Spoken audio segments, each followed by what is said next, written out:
So if you've never spent a whole lot of time out on the river, one thing you learn pretty quickly is that it has a mind of its own, and it will take you wherever it wants, whenever it wants, and at some point along the line, you are probably going to lose something.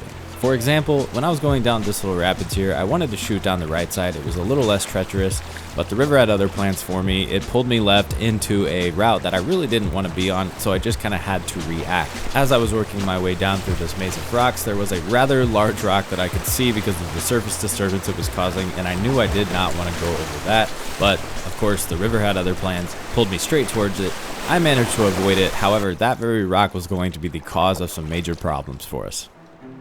Now, unfortunately, my buddy went down through this route as well, and at some point his kayak got turned around, so of course, without fail, the river sent him towards the biggest rock while he was going down backwards, and that caused him to lose balance, and therefore his kayak flipped and all of his gear fell out.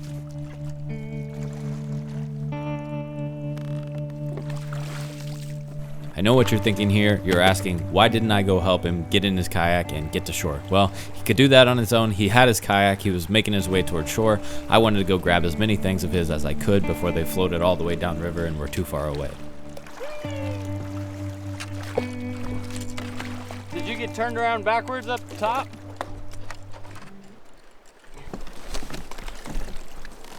Even though many of his floating items were recovered, there was still much work to be done because plenty of his gear is actually at the bottom of the river up towards the rapids at this point.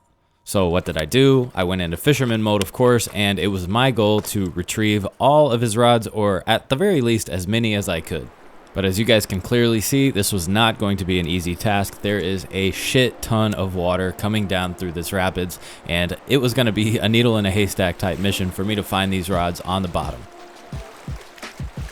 After a few casts with the crankbait in an area where I thought the rods may have fallen and gotten wedged up against a rock on the bottom, I managed to hook into something.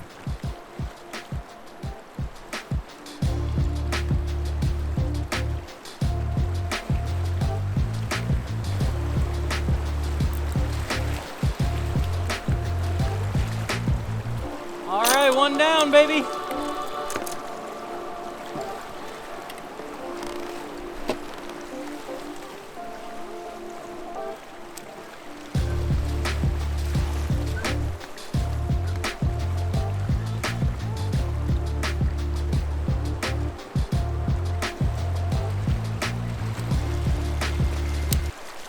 Well, shit. Time to tie on something else. Now I'm tying on a lipless crankbait, which is a fantastic bait for scraping the bottom and bringing back rods from the depths of hell.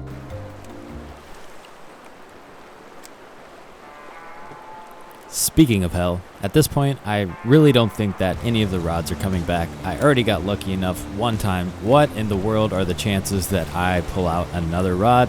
It's not looking good.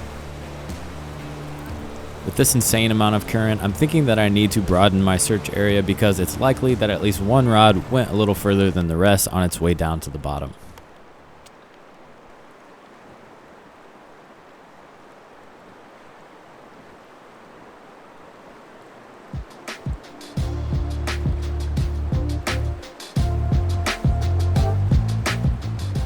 Got another surprise for you.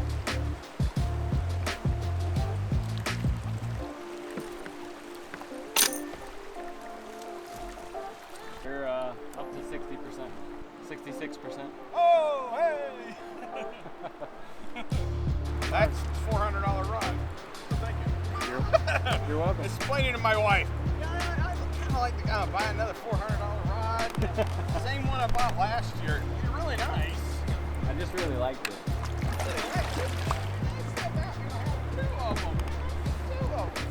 With 2 of 3 lost rods secured, I kept on fishing and trying my best, but the odds just weren't in my favor. Ultimately, I ended the day just with those 2, which is pretty good. Overall, the river won, but we clawed some rods back and minimized the damage as much as possible.